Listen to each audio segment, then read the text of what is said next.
What's up, YouTube? Here's the latest update. As you can see, I've got my headlight straightening jig right here. The one thing about stressing metal and stuff is you can only do this so many times, and you can only really reaffix this so many times. But it's just a quick and dirty jig. Obviously, it's just some twine and a piece of bar stock I had floating around here.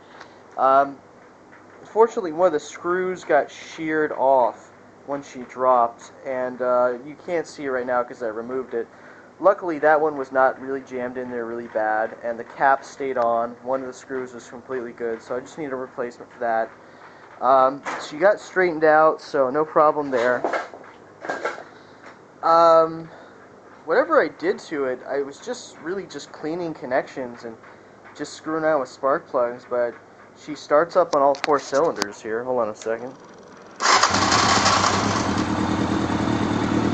Just like that.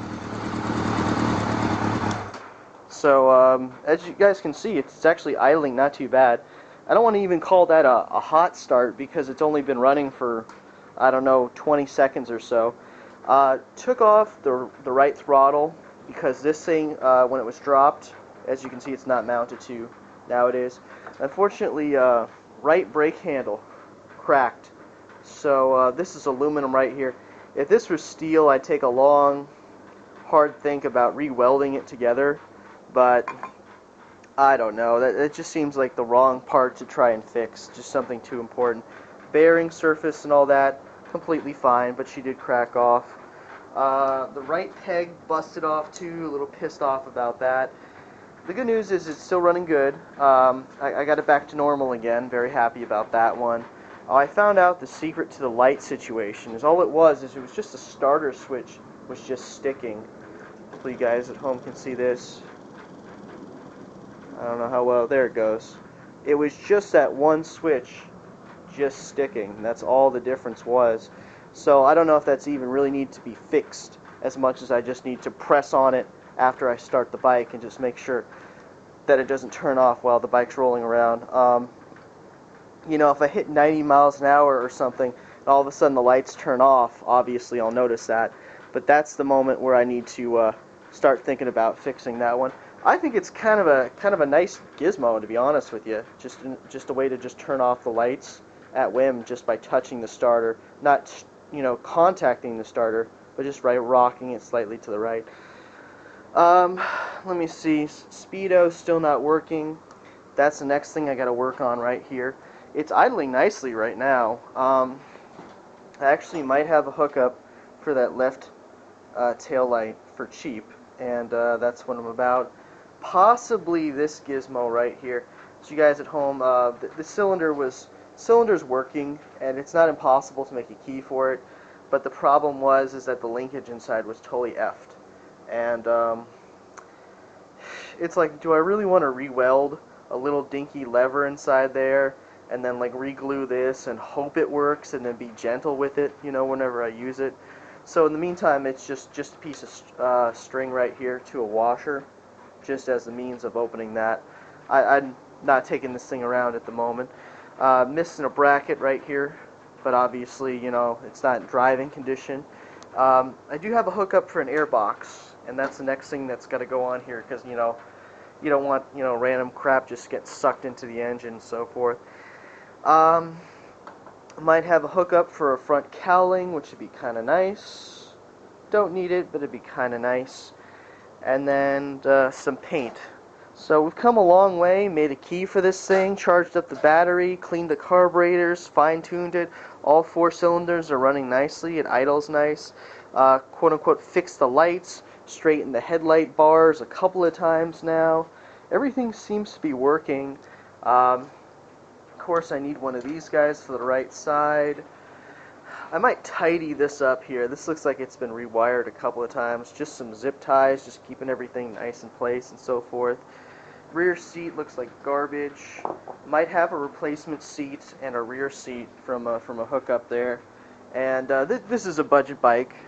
You guys remember, I started off with this thing for about $500, and some spark plugs, screw extractor, that kind of stuff. I mean, I really don't even count coolants and, you know, brake fluid and that kind of stuff, because it's all crap I had floating around already. So this is, you know, just going to be like the whatever bike. Gonna get a can of primer, a can of paint. I mean, it's just a motorcycle. I really think I could even stretch one rattle can of paint to paint this whole thing here. Tire was flat. Can of Fix-A-Flat, you know, worked perfectly fine on that. It's holding pressure nicely. And that's about it. You know, this is just kind of a budget build, and I like where it is right now, and I'm just going to do a few things just to kind of get it just a little bit cleaner. And other than that, I think I'm good. Horn's nice. The horn just kind of woke up there. It was really, really light earlier. I might flush out the radiator depending upon how she handles heat-wise. Nothing really, you know, super important there. I'm watching the heat gauge. It's staying pretty clean. The first time I fired it up, it got real hot, and I don't want that to happen again, you know, because you could run into some damage with excessive heat, you know, seize up a piston, whatever. But I'm satisfied with where this is going. There's been some moments where it's been very challenging, and there's some moments where, you know, stuff has worked out for me here, and I'm doing a lot better than the last guy that owned this thing. So, having fun with it. Ultimately, I still think 600 cc's is a little bit much for me, but you know, I'll tool around on it for a month or two, whatever. Oh, side fairings. Got to get side fairings. I thought I had a means to get those, but apparently not. That's something I really wanted right there. So the next step, airbox. Definitely going to put that airbox in. See if I can get the speedo to work. That's important to me too.